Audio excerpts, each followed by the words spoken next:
नमस्ते सबैलाई, मेरो नाम दिपेश, तपाईहरु हेर्दै हुनुहुन्छ टेक्निकल पोथो च्यानल। र आज चाहिँ हामी Redmi कै एकदमै बजेट सिरिजको फोनको अनबक्सिङ गर्न गइरहेको छौं, जुन चाहिँ Redmi A2 हो।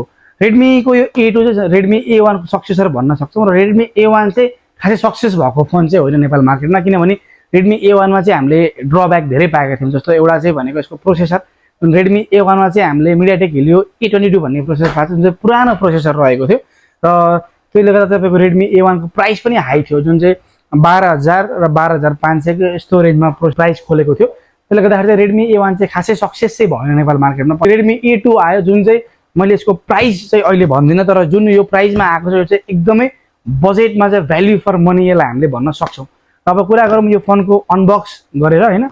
बक्स खोल्ने बित्तिकै यसको चाहिँ जुन सिम्पल डिजाइनको बक्स रहेको छ, र बक्स खोल्ने बित्तिकै चाहिँ हामीले फर्स्टमै फोन पाउँछौं, जुन चाहिँ एकदमै लेदर जस्तो छ पछाडिपट्टिको फिनिश, तर यो पोलिकार्बोनेट बडी हो पछाडिको, हैन।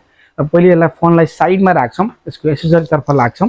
र एक्सेसरीको कुरा गर्नुपर्दा चाहिँ यसमा चाहिँ हामीले पाउने भनेको एउटा एडाप्टर पाउँछौं, जुन चाहिँ 10 वाटको एडाप्टर पाउँछौं, जुन चाहिँ USB एडाप्टर रहेको छ।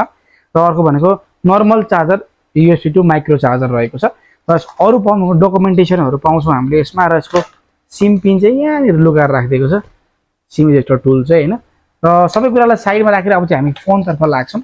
र फोनलाई चाहिँ हामी बुट गर्छौं। र बुट गर्नुभन्दा अगाडि त्यसको पोर्ट्स एन्ड बटनको कुरा गर्नुपर्ने हुन्छ। र यसको मुनिपट्टि चाहिँ हामीले माइक्रो USB पोर्ट पाउँछौं। त्यसको साइडमा चाहिँ हामीले 3.5 mm हेडफोन ज्याक पाउँछौं।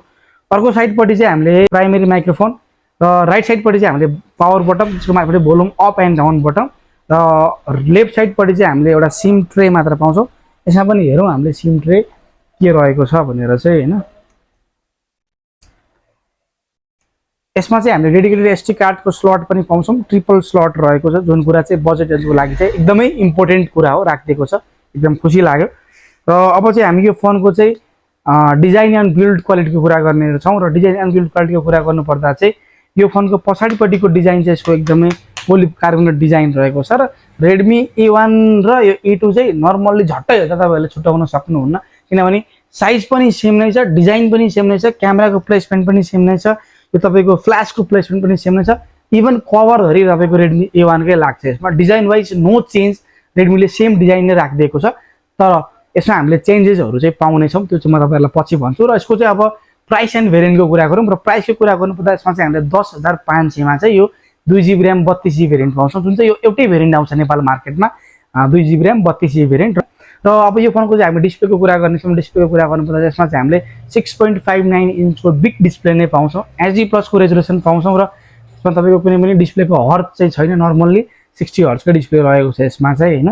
र यो फोनमा चाहिँ हामीले बिल्ड क्वालिटीको कुरा गर्नुपर्दा पछाडिपट्टि प्लास्टिक बिल्ड पाउँछौं, फ्रेम पनि यसमा प्लास्टिक रहेको छ, र अगाडि त ग्लास बिल्ड भइहाल्यो। प्रोटेक्सनको बारेमा त्यस्तो केही पनि खुलाएको छैन कम्पनीले, हैन। र अब यो कुरा गरौँ यो फोनको क्यामेराको, र क्यामेरा पछाडिपट्टि चाहिँ हामीले डबल सेटअप पाउँछौं, जुन चाहिँ एउटा 8 मेगापिक्सलको मेन सेन्सर र 2 मेगापिक्सलको चाहिँ तपाईको डेप्थ सेन्सर रहेको छ। र फ्रन्टमा चाहिँ हामीले 5 मेगापिक्सलको मेन शूटर पाउँछौं। र यो रेन्जको लागि चाहिँ यो फोन ठिकै नै छ, त्यतिको त्यस्तो खासै अब नराम्रो चाहिँ छैन। यतिको प्राइस रेन्जमा चाहिँ तपाईको 10,500 मा 232 पाउनु भनेको राम्रो नै हो। र यसको चाहिँ मेन यो प्राइस रेन्जको लागि सबैभन्दा यसको बेस्ट पार्ट भनेको चाहिँ यसको प्रोसेसर हो। MediaTek को Helio G36 भन्ने प्रोसेसर यसमा हामीले युज गरेको पाउँछौं, जुन चाहिँ यो प्राइस रेन्जको लागि चाहिँ एकदमै राम्रो प्रोसेसर हो। नर्मली 15,000 भन्दा माथिको फोनमा चाहिँ MediaTek Helio G36 युज भइरहेको देखिरहेको थियौं हामीले यो भन्दा अगाडिको फोनहरु हेर्ने हो भने चाहिँ। तर यो 10,500 मा पनि MediaTek Helio G36 processor use गरेको छ। MediaTek Helio G36 को स्पेसिफिकेसन भन्नुपर्दा चाहिँ 12 nm प्रोसेसर हो, जुन चाहिँ 4G प्रोसेसर रहेको छ। र 1.8 GHz को म्याक्सिमम क्लक स्पिड पाउँछौं हामीले यसमा चाहिँ। त्यसले गर्दा तपाईको जुन स्पिड वाइज चाहिँ यतिको प्राइस रेन्जमा एकदमै राम्रै छ यो फोन चाहिँ, हैन। अब कुरा गर्ने भनेको ब्याट्रीको, र ब्याट्रीको कुरा गर्नुपर्दा यसमा चाहिँ हामीले 5000 mAh को ब्याट्री पाउँछौं। USB चार्जर जुन चाहिँ 10 वाटको चार्जर रहेको छ, यतिको रेन्जमा चाहिँ एक्सेप्टेड नै हो, किनभने नर्मल्ली यो रेन्जमा चाहिँ कुनै पनि ब्रान्डेड टाइपको चार्जर युज गरेको देखेको छैन मैले अहिलेसम्म। अब यो फोन चाहिँ ओभरअल भन्नुपर्दा चाहिँ एकदमै बजेटमा चाहिँ भ्याल्यु फर मनी भएको फोन हो। नर्मल युज गर्नको लागि, सोशल मिडियाहरु चलाउनको लागि, जसले चाहिँ आफ्नो मम्मी ड्याडीहरुको लागि, नर्मल युज गर्ने मान्छेको लागि चाहिँ यो फोन तपाईहरुले किन्न सक्नुहुन्छ। यो रहेको छ यसको चाहिँ हाम्रो अनबक्सिङ भिडियो। र आज चाहिँ हामीले यो भिडियो यतिमै टुङ्गाउन चाहन्छौं। हस्त, धन्यवाद।